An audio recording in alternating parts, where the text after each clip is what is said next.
ایک دفعہ کا ذکر ہے کہ جنگل کے کنارے ایک چھوٹے سے گھر میں ایک ہوشیار چوہا جس کا نام منکو تھا اور ایک تجسس بھری بلو جس کا نام مشکی تھا رہتے تھے۔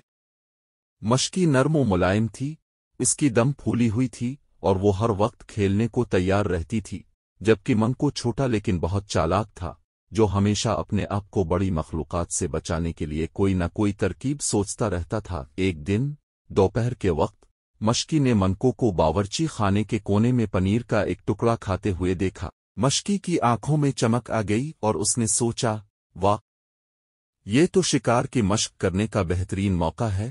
چپکے سے وہ دبے قدموں منکو کی طرف بڑھنے لگی، اس کی دم جوش سے ہل رہی تھی، لیکن منکو، جو بہت ہوشیار تھا، پہلے ہی اپنی آنکھ کے کونے سے مشکی کو دیکھ چکا تھا۔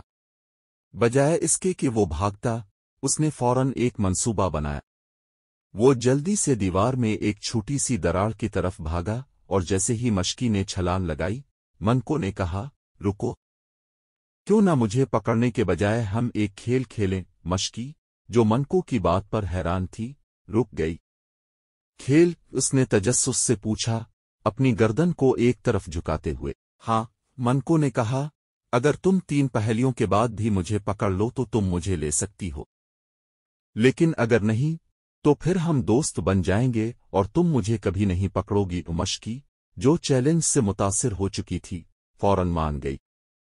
ٹھیک ہے، میں تمہاری پہیلیوں کے لیے تیار ہوں۔ منکو مسکرایا اور پہلی پہیلی پوچھی، میں ٹوٹ سکتا ہوں، بنایا جا سکتا ہوں، سنایا جا سکتا ہوں اور کھیلا جا سکتا ہوں۔ میں کیا ہوں؟ مشکی نے تھوڑا سوچا، پھر بولی، یہ تو آسان ہے، ایک مذاق۔ منکو نے سر ہلایا، بالکل ٹھیک۔